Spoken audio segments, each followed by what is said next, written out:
가해 교사가 학교에서 폭력적 행동을 보이기 시작한 건 범행을 저지르기 닷새 전부터입니다. 지난 5일 가해 교사는 속도가 느리다며 업무용 컴퓨터를 부수고 망가뜨렸습니다. 다음 날엔 불을 끈 교실에 웅크리고 있던 자신에게 무슨 일이냐고 묻는 동료 교사의 팔을 꺾는 등 폭력을 휘둘렀습니다.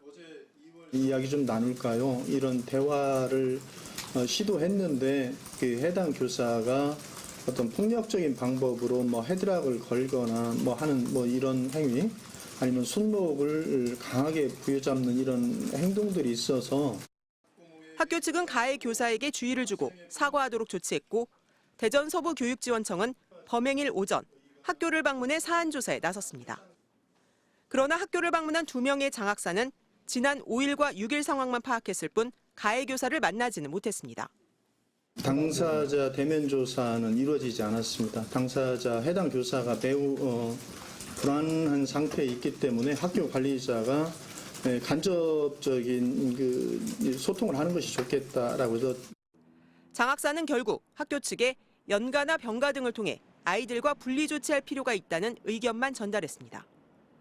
업무용 컴퓨터를 부수고 동료 교사에게 폭력을 휘둘렀는데도 즉각적이고 실효적인 조치가 이루어지지 않은 겁니다.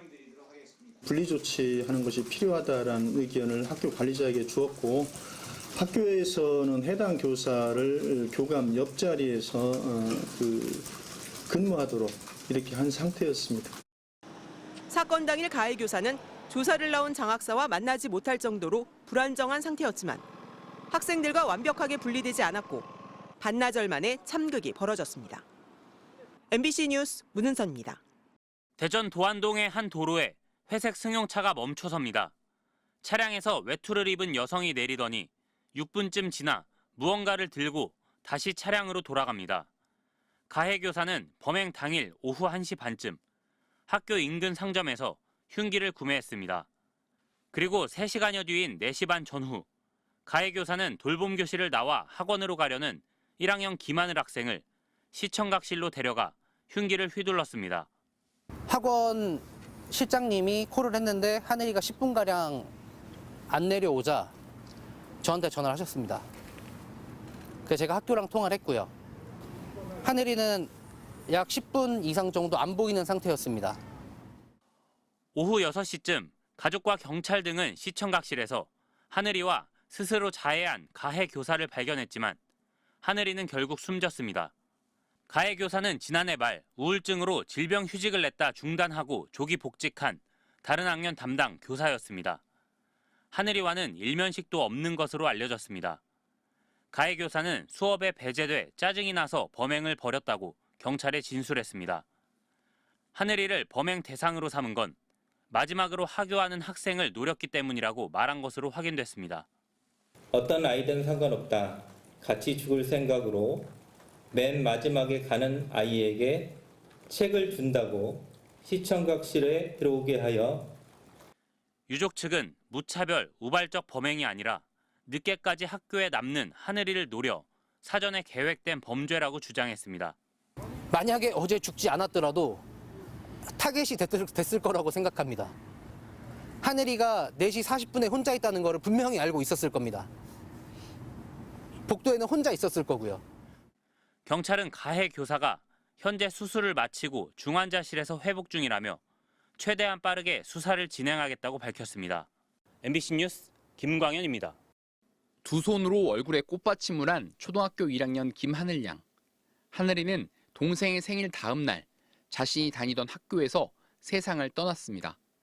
하늘이의 아버지는 참담한 사건을 가슴에 묻는 대신 하늘이가 더 기억되도록 이름과 사진을 공개했습니다. 아이들이 믿고 다니는 학교에서 이런 일이 2번 다시 재발해선 안 된다는 이유입니다. 제가 항상 얘기합니다. 엄마 아빠와 학교 선생님은 너희를 지켜주는 슈퍼맨들이야. 근데 학교 선생이 죽였습니다.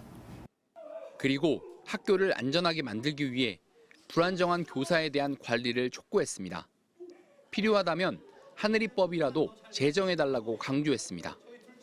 제2의 하늘이가 나오지 않을 수 있도록 정부는 하늘이법을 만들어서 심신미약인 선생님들의 치료를 하늘이가 다니던 학교 앞에는 하늘이를 잊지 않으려는 추모의 발길이 이어졌습니다. 초등학생들이 좋아하는 과자와 젤리, 작은 꽃다발과 함께 아프지 말고 편안하길 기원하는 다른 학부모의 편지도 눈에 띕니다.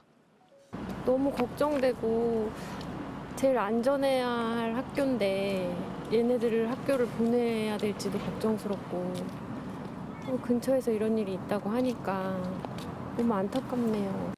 학부모 단체에선 추모와 함께 근본적인 대책 마련도 촉구했습니다. 부적합 교사에 대해서 좀 확실하게 검증할 수 있는 그런 제도 시스템을 마련해서 좀 아이들이 안전하게 교사를 믿고 학교를 다닐 수 있도록 그런 환경을 만들었으면 좋겠습니다. 하늘이의 부모는 하늘이가 별이 돼서 뛰어놀고 있을 거라면서도 제2의 하늘이는 절대 나오지 않도록 해달라고 당부했습니다. MBC 뉴스 고병관입니다.